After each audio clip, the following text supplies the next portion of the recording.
The Mariners take care of business at Fenway, and they win a series in Boston for the first time in a long time. Bobby Witt extends his hit streak, and late in the ninth, the A's walk off in West Sacramento against the Rangers. MLB Game Night is underway. When that final out is made, you know it's time for Locked On MLB Game Night. All the post-game reactions to every game across the league, every single night, with insights only the hosts at Locked On can provide. Prepare to experience game day reactions like never before. Only on Locked On MLB Game Night. Your team every day. And we are off and running and ready to have a little fun with you here on MLB Game Night, part of the Locked On Sports Network. He is Lindsey Crosby, host of the Locked On Braves Postcast. You can follow Lindsey on social media on the X at Crosby Baseball. I'm Steve Lennox, host of the Locked On Red Sox Postcast, and you can follow me at Lennox on Baseball. Lindsey, let's get right into it, and we'll start Thursday at Fenway. The Mariners, boy, I was impressed with them over the 3 games. They dropped the opener against the Red Sox, but come back, win the next 2. They take the series 2-1. They had a terrific road trip, winning 2 out of 3 in Cincinnati, 2 out of 3 in Toronto, and 2 out of 3 in Boston. Yeah, and this one, the Bryan Woo show. I mean, 6 innings, 3 hits, only 2 runs against this potent Boston lineup. 1 walk to 8 strikeouts. And it's funny because we think about this Seattle rotation and we think about how they've got these top end guys like a Logan Gilbert and things like that. Bryan Woo's just as good as the rest of them. He just hasn't had the track record that everybody else has had. He showed Boston that today, showed your Red Sox that today. And it drives Red Sox fans a little bit crazy because Woo was one of those pitchers that was potentially involved in trade talks during the offseason, last offseason, for Tristan Casas. Woo picks up the victory. Cal Raleigh, I'll tell you what, 0 for 5, 3 strikeouts in the finale, only had 1 base hit in the series. Red Sox pitchers did keep him in the ballpark. If you told me Raleigh was going to have a bad series, I would have said easily Red Sox were going to take 2 out of 3. Did not happen. And as I touched on in our open, Seattle, it's the first time they've won a series in Boston in a long time. And with that, more details, we welcome in Ty Dane Gonzalez. 2 things they haven't done at Fenway Park in a very, very long time. This is Ty Dane Gonzalez, host of the Locked On Mariners podcast here. With their 4-3 win over the Red Sox this afternoon, the Mariners won their first series at Fenway Park since 2014, 11 years ago. What were you doing 11 years ago? And with Bryan Woo's 6 innings of work this afternoon, he and Emerson Hancock became the first Mariners starting pitching duo since 2001 to throw back-to-back quality starts at Fenway Park. Freddie Garcia and Jamie Moyer, the last Mariners starting pitching duo to accomplish that feat. The Mariners were able to get to Garrett Crochet in this one for 4 runs. They did leave a lot of guys on base, but when you get 4 runs off of an ace, you have to feel pretty good about yourself. Bryan Woo was spectacular today. And Andres Munoz, I mean, if it's not Mason Miller, Andres Munoz is the best reliever in the game. We'll talk about it on the Locked On Mariners postgame show. See you then. Ty Dane Gonzalez right there with the Mariners' perspective from Fenway Park in Boston on Thursday. And, you know, they got the 4 runs against Garrett Crochet. And one of the things I loved for the Mariners on their side, they scored in the first inning in all 3 games of the series. So they gave their starting pitchers early leads to work with, and they ran with it. Yeah, they had 4 runs in the first 2 innings of this one. But you take these amazing pitchers, and Emerson Hancock has struggled more so than the rest of these guys have, but you take these amazing pitchers, you give them early run support, and the way that you do it, right? Dylan Moore, big first inning, but after that, it was the bottom of your lineup doing everything. Leo Rivas, yeah, 2 for 3. JP Crawford, 2 for 4. Like, it was those guys getting the hits, getting on base, getting driven in, and it's just, this version of the Seattle Mariners is a postseason team.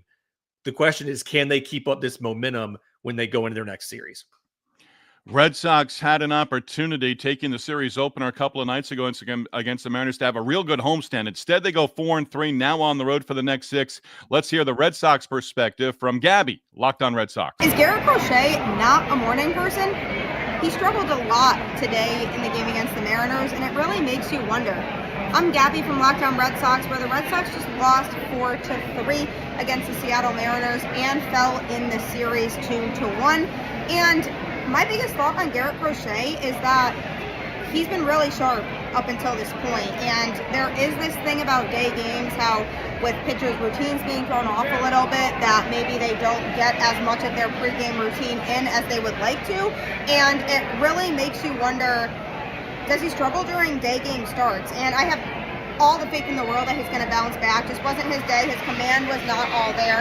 Didn't really feel as great on the slider and the fastball. Those were two pitches that he really couldn't see that well in this game. The Red Sox did lose 4-3, unfortunately, hoping to bounce back. Tune into Locked On Red Sox for more.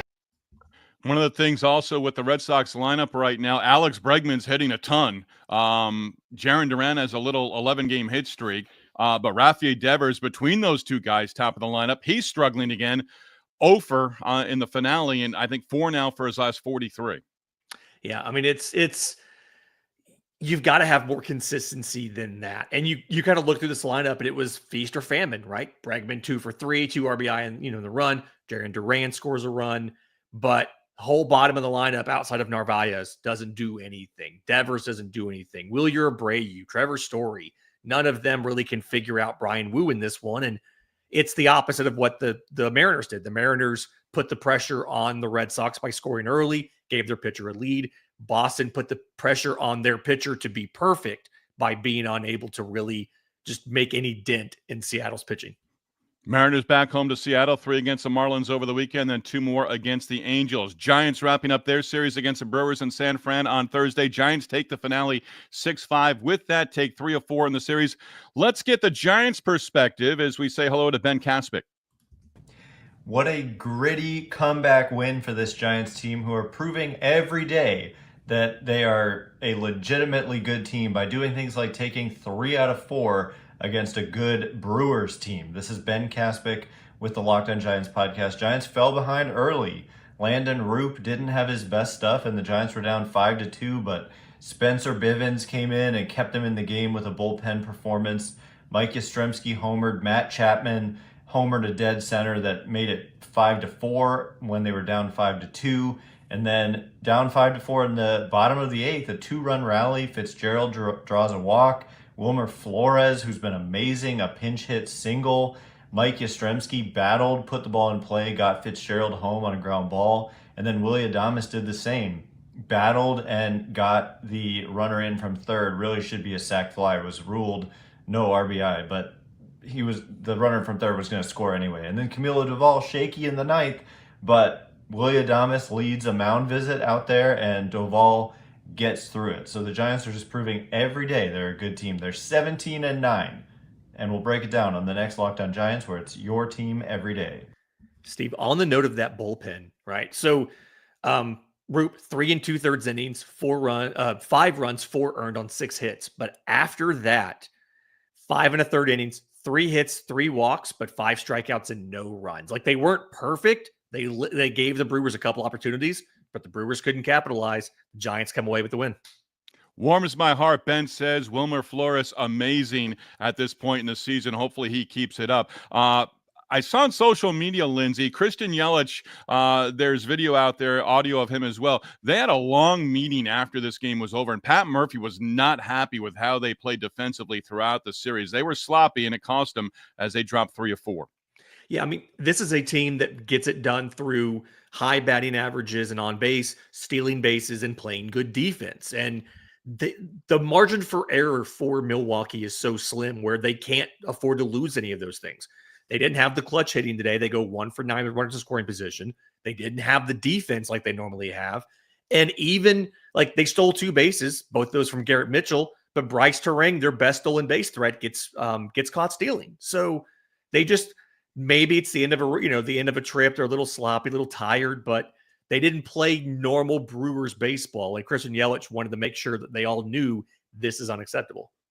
If there was a team that needed a win on Thursday, you could certainly have the Baltimore Orioles raise their hands. They do take the finale against the Nationals in D.C. Cade Povich, big part of the story, and we get the story from Connor Newcomb, Locked On Orioles. The Orioles finally got a good start. No, the Orioles got a great start from Cade Povich on Thursday night in D.C. 6 2/3 innings of 1-run ball. He was fantastic.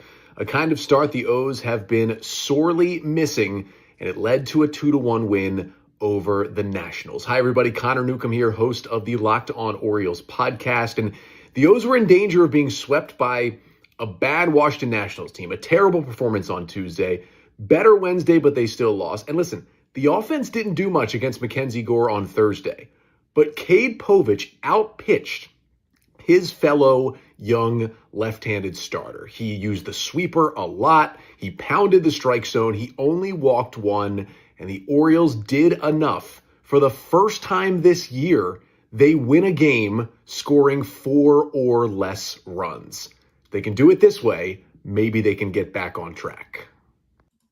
Like the positivity right there. And Povich and Gore, that's a pitching matchup. Hey, is it the marquee? No, but it's right below. And again, a low-scoring game. Orioles have won very few of those. But Gore, and we're going to hear from Ryan here in just a moment, Lindsay, but Gore now leading the majors. 53 strikeouts at 8 strikeouts, and I would chalk it up as a tough luck loss as he gave up just 2 earned runs total and didn't get the run support.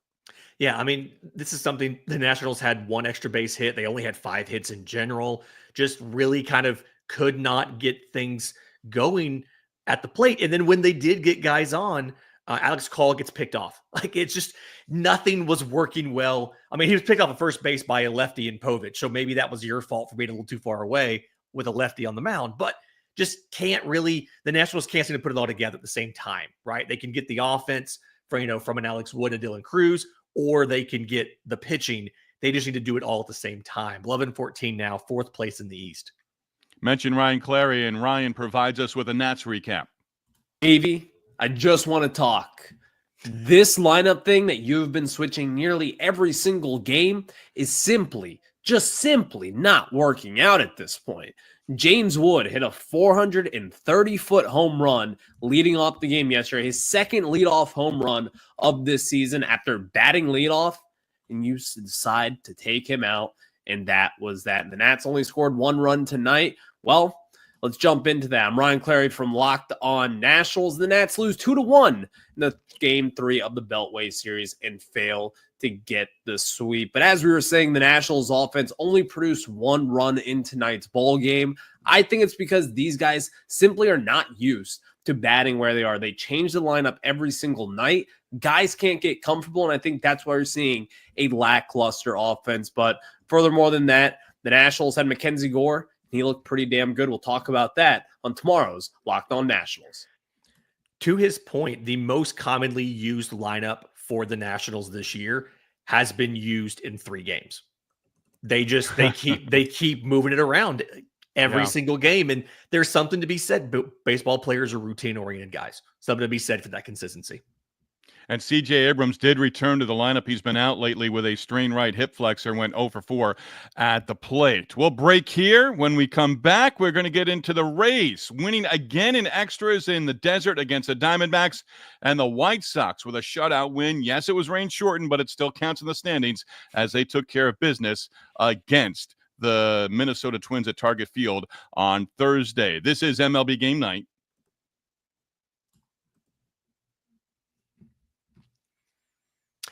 Did you know that your Fire TV is also an Xbox? You can turn any TV into your gaming and entertainment hub with Fire TV Stick 4K devices. No console required. Just grab your paired controller, subscribe or sign into Xbox Game Pass Ultimate, EA Plays included, and you're ready to play. You can dive into hundreds of premium titles.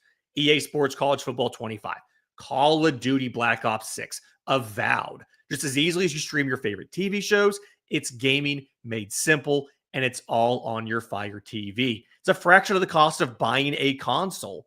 If you already have a console, my family does this a lot, you can take your Fire TV Stick 4K device with you when you travel. Plug it into a hotel room, to a rental, whatever it might be. So head to Amazon.com/Fire TV Locked On to get started. Now, Xbox Game Pass Ultimate subscription and compatible controller are required. It's available on select devices, including the TV Stick 4K second generation, the Fire TV Stick 4K Max first and second generation, and the Fire TV Cube.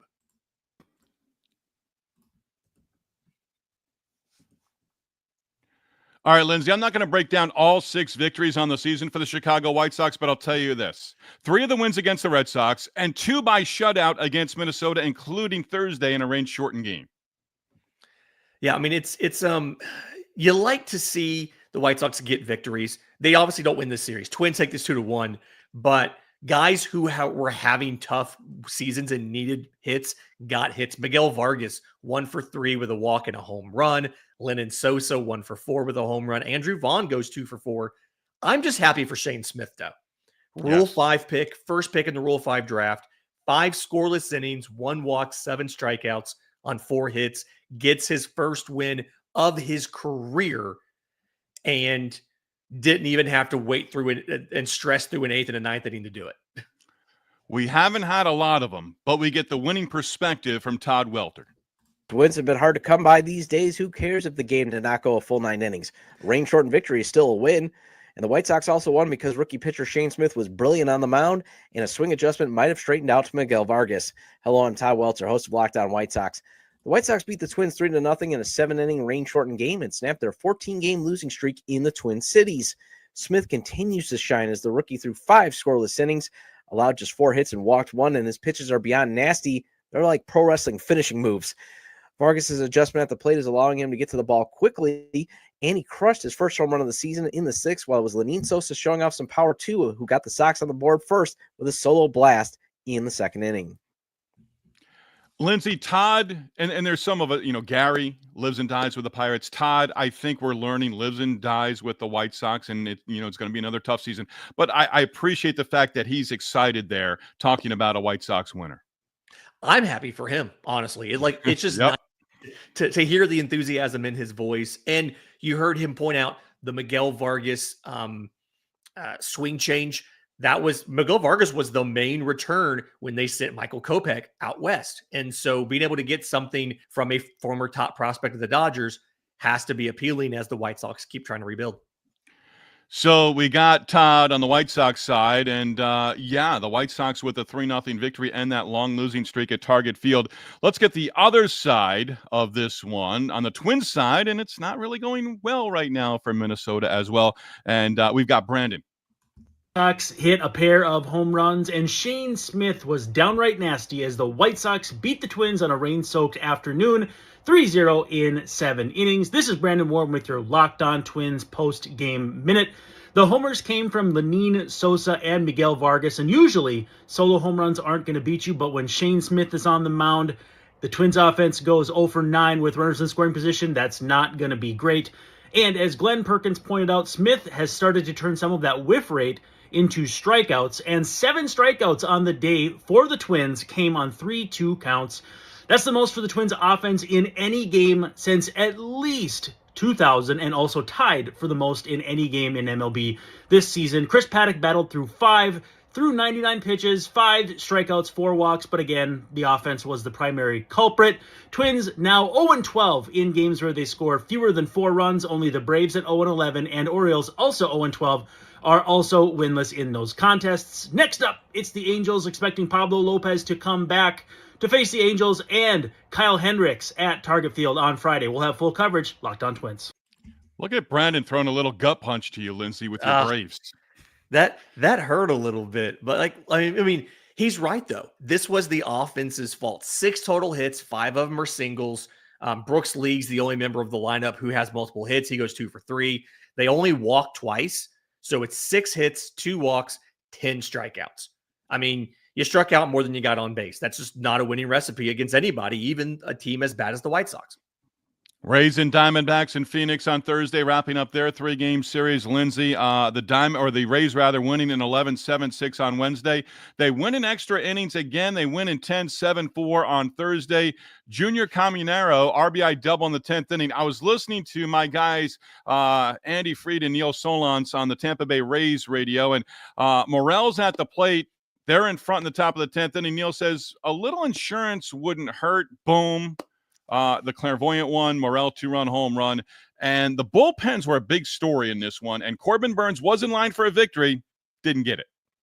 Yeah, and I don't want to put too much on the Arizona bullpen. The offense has been a lot better than this year, but you saw AJ Puck went on the IL recently. Like, they're having so many injury issues out there. Justin Martinez isn't quite ready to go back to backs yet. And so they have to go with the B and C squad, right? Jalen Beeks gets an inning. Ryan Nelson, they try to get 3 out of him, ends up giving up 3 straight singles and tying the game in the 9th. And then JP Fryereisen comes in and ends up giving up the 3 runs in the 10th. But flip side of this, you look at the Tampa Bay pen, they put up 5 scoreless innings with 1 hit, 2 walks, 2 strikeouts. And that's the difference in the game. If you flip these bullpens, the victory goes to Arizona instead. That Diamondbacks bullpen right now, Ryan Nelson, they were trying to get a 3rd inning out of him, and he couldn't get the job done in the 9th inning. That is right now, it seems to be their Achilles heel. If I told you the Rays of teams that we just don't know enough about right now, and you had 5 teams to list, and the Rays have to be one of them, where are you putting them on that list? Oh, I feel like the Rays have a lot of talent. Junior Caminero is potentially a star in the league. Yeah. Yandy Diaz still has a lot of stuff up there. He stole a base today, by the way. Yandy Diaz, the first baseman, stole a base today. But they have a lot of talent. They're a little banged up right now. Jake Mangum just went on the IL, but tons of talent. They just haven't necessarily gotten it together, and I don't know what to think of their ballpark. So they're one of the biggest question marks for me still. That ballpark can play small. If the wind's blowing in, it doesn't play small. There's just so many unknowns with Tampa Bay, and they've played so many home games early in the year to try to stay out of the Florida heat and rain over the summer. So we'll see what happens when they're road warriors over the summer. But right now, I want to believe. I just don't know if I can. Really do too. Yeah. You mentioned Yandy Diaz. He had the base hit to right field. A great piece of hitting. Just went with the pitch, and that scored Simpson. Simpson, he got things going in that 9th inning with a 1-out single. They had 3 straight base hits. That's a guy I'm looking forward to seeing, more often than not, because he can have a real impact on that team with his speed. I was watching the Yankees-Rays game when he had first debuted, and he's just so incredibly fast. Now, being said, Max Fried beat him to first base on a ground ball to the right side, but he's so incredibly fast. He can take multiple bases. I remember calling a week of games for Double-A Montgomery back when he was down there a couple seasons ago, and it's just so amazing what he can do athletically and how he can change an entire inning in one at-bat. So excited to watch him, and I'm hopeful about what these Rays can do going forward. Zach Neto. Angels needed a victory. Said it about the Baltimore Orioles. The Angels avoid the sweep against the Pirates at home in Anaheim. And Zach Neto, Lindsay, he played the role of hero. He now has a home run in 2 straight games. This was 3-hit night for him, double, home run, and all of that. But again, 2 straight games now for this. And they needed to avoid the sweep. I did last night's show with John from Locked On Angels, and he was just so frustrated with how terrible they looked against Andrew Heaney. They have a little bit of more success here. And then Kenley Jansen gets an appearance, but has still not caught Trevor Hoffman, not caught Rafael.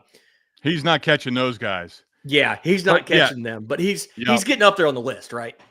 8 appearances this year, 8 scoreless innings, picked up the save, number 6 on the season, 25 behind Lee Smith for 3rd all time to tie Lee Smith at 478. I think he can get there. I do too. With a good year, he can get there. And it may take another year, but I do think he gets to that number. O'Neal Cruz for the Pirates. 3rd time this year leading off a game. Let's hear from Gary, as he's had a couple of wins in this series, but Pirates again fall in the finale and unable to complete the series sweep. It's time to end the Carmen Mlodzinski experiment. The kid was a good reliever last year. What are you doing? I'm Gary from Locked On Pirates. Pirates failed to pick up the sweep in Los Angeles, facing the Angels. Had a chance in this one. In fact, the last out of the game was a 119-mile-an-hour line drive off the bat of O'Neal Cruz that would have tied it if, guess who? Mr. Trout wasn't there to make a nice catch. So, good ball game all in all. A couple big hits, O'Hoppe and Neto ended up taking it for the Angels. well-contested game, good series. Nice to come out of it with a win. Now we head to the Dodgers. Could be a lot more fun, a lot less pressure after this series, though, on making this a successful road trip. So that's a good thing. Matt Gorski debuted for the Pirates tonight. Got his first home run in his first professional major league at-bat. Very good to see. Long time coming for him. 27-year-old prospect, long in the tooth. Nice to see him get an opportunity. Ton of power there. Great defender. Let's see what happens. Let's go Bucks. We'll be talking about all that tomorrow on Locked On Pirates. Good stuff right there from Gary, and he said fun as the Pirates now go to Los Angeles. And yeah, I do think there's potential for a lot of fun Friday night. Skeens and Yamamoto in the opener. Oh my gosh. I did not even realize that was the pitching matchup. I am definitely like my team is playing tomorrow night. I'm still going to be watching that on the other screen because that is going to be just a fantastic matchup of two of the better young starters in baseball. Royals get on track as they take not one but two against the Rockies on Thursday. The Athletics walking off in West Sacramento against the Rangers. Details next. It's MLB Game Night. And we are presented by Game Time. Nothing better than catching a Major League Baseball game live. The crack of the bat, the roar of the crowd, and the smell of the ballpark food. And if you're looking to go last minute, Game Time makes getting tickets easier than ever. With last-minute deals, all-in pricing, and the lowest price guarantee, Game Time takes the stress out of buying MLB tickets, plus ticket prices drop as Game Time gets closer, meaning you can score an incredible deal. Game Time is the official ticketing partner of Locked On, and as the Cubs are getting ready for a home series this weekend at Wrigley against the Phillies, with Game Time, you can count on them to help grab tickets that meet your needs. The Game Time Picks feature, well, that makes finding the best deals effortless. It filters out the fluff and highlights the top discounts in the stadium. With the seat view before you buy, you'll love that you can get your preview and you're going to get your exact seat before purchasing. No bad surprises when you get to the ballpark. Take the guesswork out of buying tickets with Game Time. Download the Game Time app today, create your account, and use code LOCKEDONMLB for $20 off on your first purchase. Terms to apply. Again, create your account, redeem code LOCKEDONMLB, $20 off on your first purchase. Download Game Time today. Last-minute tickets and lowest price guaranteed. All right, Lindsay, our third and final segment here. And, the Royals, 2 games under 500. They take 2. Bobby Witt extending his hit streak to a career-high 16 games. And the Rockies just continue to go in the other direction, 4-20 overall. But a good day for the Royals and a good day for Salvador Perez in taking a pair. Yeah, Salvi he's been under 200 this year, has really struggled. 2 doubles, 2 RBI, and the grin he had that when he legged out that first double, you would just cannot bottle that and sell that. He was so thrilled to finally have a good game. And Cole Reagans has to leave the game early. Bit of a groin issue, didn't really have the control and things like that. Kansas City's bullpen was fantastic. They stepped up with 6 scoreless innings, 1 hit allowed to the Rockies in that game 1 out of the bullpen. Just fantastic performance to pick up an ailing starter in Cole Reagans. Positives for the Rockies. Jordan Beck solo home run in the second in game 1, first of the season. Had 3 last year. And then Beck, 2 solo home runs, 3 home runs total in the doubleheader. And Chase Dollander did get the start in the nightcap, ended up giving up 5 runs. His ERA almost 8 so far on the season. We've seen some guys with bad ERAs like that. Bryce Elder and Miles Mikolas for the Cardinals and Braves had ERAs in the 7s yesterday, and they each pitched 6 innings with like 1 or no runs allowed. Things can turn around. Dollander is a fantastic young pitcher. He's 1-3 on the year. I think he's only made 4 starts. I'm still going to give him some time. He's one of the most talented pitching prospects for a reason. All right, the final game of the night, and Rays Diamondbacks went final just before the Athletics and Rangers did. And, I almost had it written out as the Rangers pick up the victory, and they hit 3 home runs in 1 inning, and that's it. But the Athletics get 2 in the 9th inning, walk off with the victory. Their 4th comeback win of the season, and their first walk-off in West Sacramento. This one was just tons of fun. This one had everything. Jacob deGrom on the mound. We got to see Tyler Soderstrom continue his breakout season. Took deGrom for a double. But that 9th inning, 1-out walk from Max Schumann. Luis Urias singles to right center field, but there's a defensive error by Leody Taveras. He kind of overruns the ball, pops off his glove. Schumann scores from first. Urias sends up on second. And then after a flyout, Jacob Wilson just laces one back up the middle. Urias scores for the walk-off. I believe that's the first walk-off of Jacob Wilson's professional career, whether minors or majors. You love seeing these guys get excited. And such a young team, they still have that enthusiasm, that excitement when they get the walk-off. So it's nice. Yeah, and I love the fact that they kept Mason Miller, because as a young team, you know, I mean, maybe he's not the closer for the future when they're truly competing in a couple of years. And you think this group, and they've got more minor league talent coming, but there's nothing more disheartening, and it can break just your spirit over the course of a season when you don't have a legit closer back there. And this wasn't a safe situation for Mason Miller, but you know, you got the lead in the 9th inning. He's the guy who's going to protect a lead for you more often than not. Flip side of this, look at the Rangers. Luke Jackson that's his second loss of the year. He's got a blown save as well. His ERA is 3.60 or so.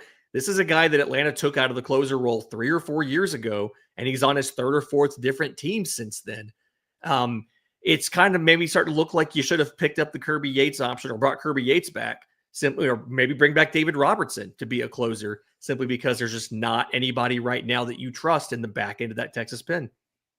That's a wrap for us. Lindsay, you've got the final swing. Your final thought. Yamamoto versus Skeens tomorrow is going to be fantastic. But honestly, I kind of like these smaller slates of just 8 games. It's easier to watch 3 games at once than 7. I really enjoyed this slate tonight. Let's do this again tomorrow.